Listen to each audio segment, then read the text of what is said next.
You didn't have to get so angry about it. It was just a misunderstanding about the child. I was beyond angry and appalled that my husband could seriously say such a thing. I wondered how I could make him understand. As I was contemplating my response, I heard a voice from the seat behind us. "Hey, can you believe that? This guy is the worst. I don't even want to breathe the same air as him." As I turned around, I saw a young couple. My husband, realizing they were talking about him, stood up. The girl stared straight at him and began to speak again. "My name is Linda. I'm a 28-year-old homemaker. This is the 3rd year of my marriage to my husband, Robert. Even after 2 years of marriage, I couldn't get pregnant, but around the time we were discussing visiting a gynecologist next month, I found out that we were pregnant. During my pregnancy, my husband Robert took excessive care of me. Not only did he carry heavy things for me, but he also accompanied me whenever I went out. He read parenting magazines, suggesting which diapers were best and promised to take care of any nighttime crying. My mother-in-law was also very kind. 2 years ago, when my mother passed away, she worried about me because I chose not to go back to my hometown, so she also tried to help me in any way she could. I was filled with happiness, thinking that they would love our child even more once he or she was born. However, reality would betray my expectations. The day I went into labor, I contacted Robert immediately since he was at work. Even though he claimed to be in a slow season, he didn't respond at all. This was the first time something like this had happened, so I endured the pain, filled with anxiety. About 6 hours later, I gave birth to a baby girl, but there was still no contact from Robert, and I was worried that he might have been in an accident. I told a nurse about this and she contacted my mother-in-law for me. She said she would come right away, so I was anxiously waiting. My mother-in-law arrived at the hospital room within about 20 minutes, and behind her was Robert, whom we hadn't been able to reach. I remembered having contacted him, but he was supposed to come the next day. Confused, I asked Robert, "Robert, where have you been? Didn't you see my messages? You know, I wanted you to be present at the birth. I was worried you might have had an accident." Robert frowned at my words and looked away as if he was uncomfortable. Unable to understand his attitude, I could only tilt my head in confusion. Seeing Robert not even looking at our child sleeping peacefully beside me, I started to feel anxious. Then, my mother-in-law, glaring at me, shouted out, "How dare you deceive us all this time?" "Huh? Deceive? What are you talking about, Mom?"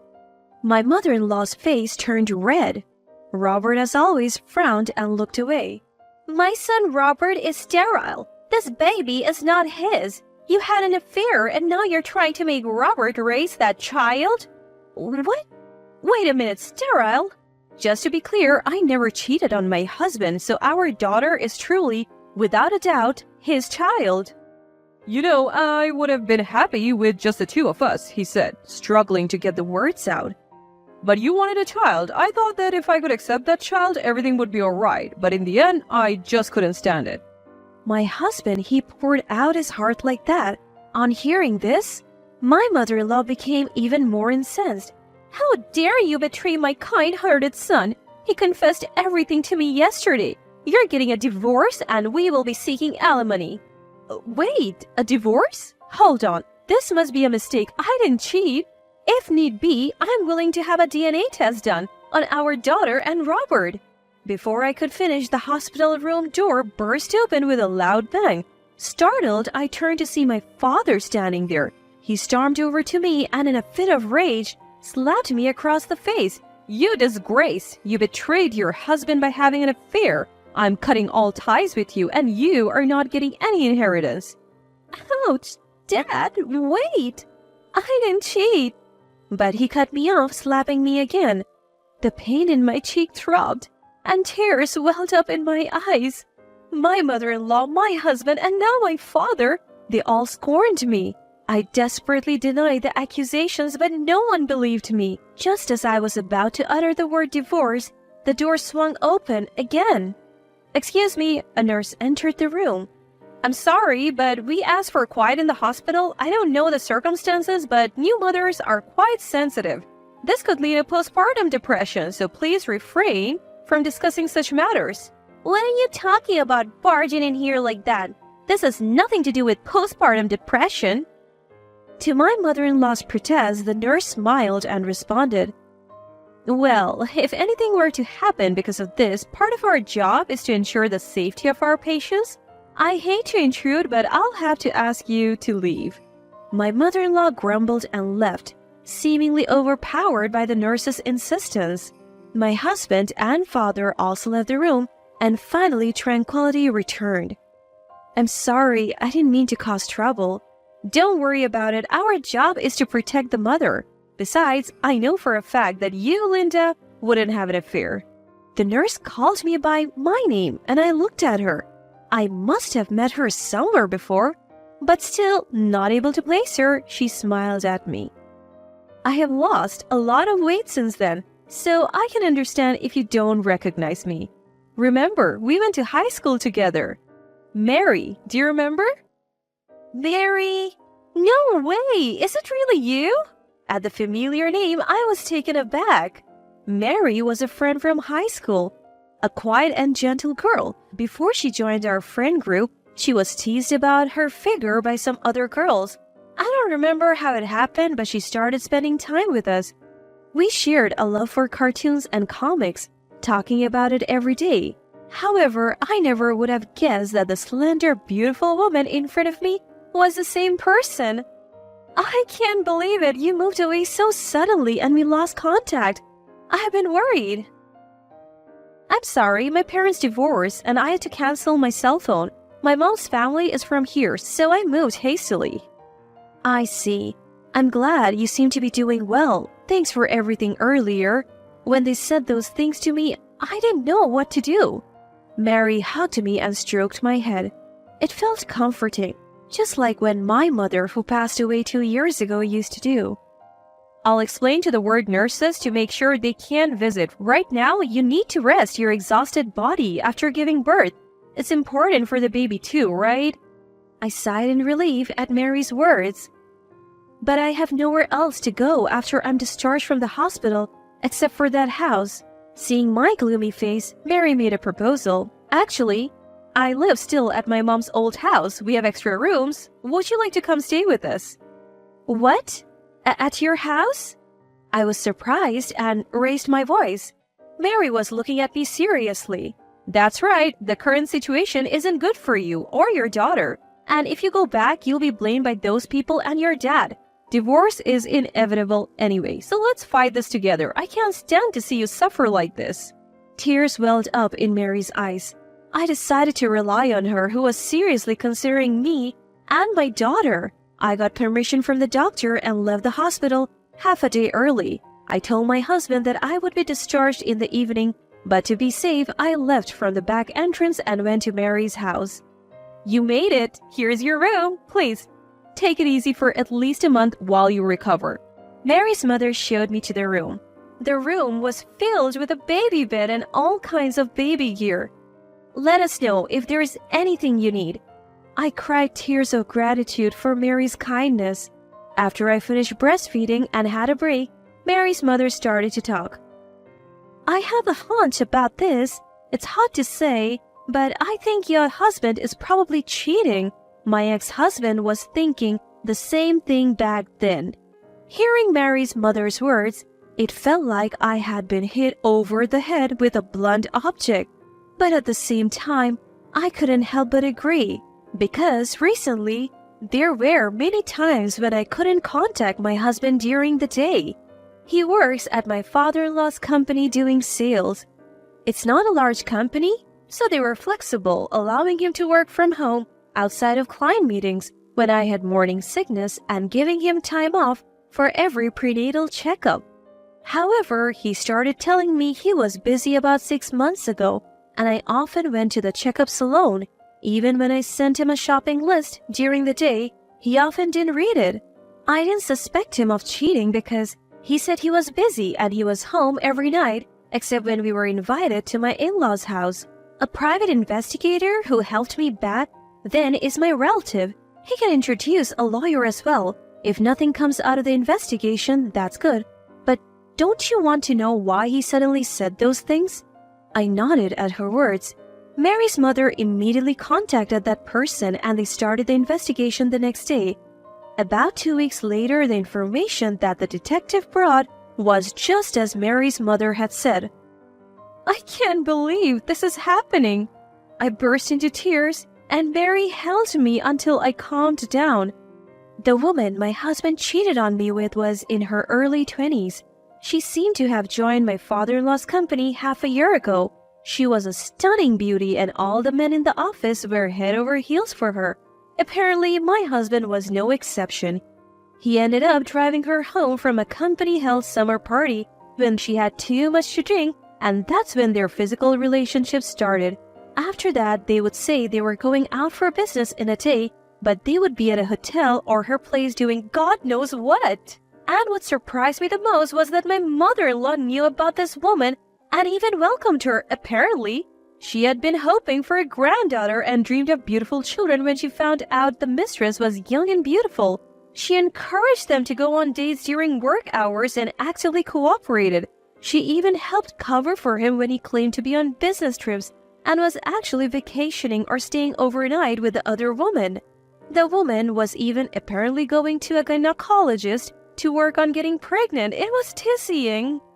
What a despicable bunch. Linda did nothing wrong. Mary was trembling with rage next to me, stunned. Linda, what do you want to do? Do you still want to continue this marriage after all this? No, I have woken up to reality. I am going to get him to pay proper damages. That's right. That's the way to go. We are with you all the way. Don't hold back when you're hurting. Just let it all out. I'll call the attorney now. Let's get ready. Mary's mother briskly began making preparations. The attorney went through the documents as soon as he arrived. This is unbelievable. Let's start with a DNA test. We'll clearly demonstrate that you have done nothing wrong. I nodded in agreement. We incorporated a DNA test into the divorce conditions along with providing proof. The response from my husband was a resounding no. It's obvious if they tested, it would prove his blood relationship with the child. His side was trying to avoid testing, but the attorney didn't relent and the test was performed. It was officially recognized that the child was his, and then I demanded a divorce and damages. Of course, I also claimed damages from the mistress. The mistress had only told her parents she was planning to marry the president's son. When they found out he was already married, they were absolutely livid. After they covered her share of the damages, they apparently threw her into a relative's motel. My husband, the moment the other woman was gone, refused to divorce. I was fooled. The only one I really love is you. When he said such clinched lines over the phone, I thought I was going to throw up. The attorney did his best, but the divorce discussions weren't progressing. So as a last resort, we decided to have a meeting with my husband and the attorney. The meeting could have been at the attorney's office, but to avoid any violent outbreaks, we decided on a diner a little ways away from where we live. The moment my husband saw my face, he broke down in tears. It was clear performance and I showed my disgust, but he was too absorbed in his own crying to notice. Now, about the divorce, why the hell is a stranger pushing the conversation forward? My husband's scream echoed through the diner. Well, he is my lawyer, isn't he? Don't yell, you're causing a scene in the restaurant. At my words, my husband looked dumbfounded for a moment but quickly broke into a laugh. Come on, we aren't divorcing, so why need a lawyer? Send him home and let's talk about our future, just the two of us. Come on, stop being stubborn and come back home. Your mother is waiting too. It was just a misunderstanding about the kid. You don't have to get so upset, do you? I was beyond angry at my husband, who could say such things in earnest. I wondered how I could make him understand. I was thinking of a reply when, Hey, can you believe it? That guy? He's the worst. I don't want to breathe the same air as him. I turned towards the voice coming from the seat behind us, and there was a young couple. Realizing that they were talking about him, my husband stood up, but the girl just looked at him straight in the eye and said, "How can such a jerk really exist? Hey, promise you won't turn out like him." Of course, he is not only a failed man but a failed human being too. Being ridiculed by someone much younger, my husband's face turned red with anger. What could you kids possibly know? Adults have their own circumstances. Stay quiet. How can you deny your wife and child? What kind of circumstances can justify that? I don't understand and I don't want to. The high school girl snapped back at him, and my husband was left speechless. I handed my husband the divorce papers and documents detailing alimony and child support. There is no point talking to you anymore. If you won't sign this here, shall we meet in court? Court? Wait a minute.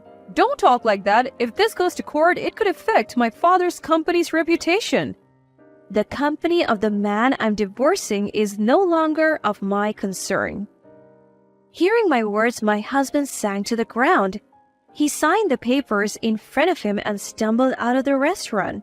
Afterwards, I submitted the divorce papers and was granted a divorce. I received a lump sum for child support and alimony, which helped cover my immediate expenses. As I was looking for a rental using that money, I was stopped by Mary. Mary confessed that she could not have children and did not have a desire to get married, but she loved children and wanted to at least witness their birth, so she became an OBGYN nurse. I know it's a presumptuous request, but I would like to raise a child with you. Can I help you until you're settled in your life? I was very grateful for Mary's offer and gladly accepted. While my child was small, I decided to live at Mary's place. When I asked her why she helped me, she told me that I had protected her when she was teased a long time ago. When I said I didn't remember that, Mary laughed and said that was the good part about me. My father, who had made a nonsensical excuse when he learned the truth, was promptly cut off. About 2 months later, he sprained his ankle falling down some stairs. He called me asking to take care of him because he couldn't move, but I hung up after saying, "We have cut ties." Although parenting was overwhelming, I decided to live my life to the fullest while protecting my daughter.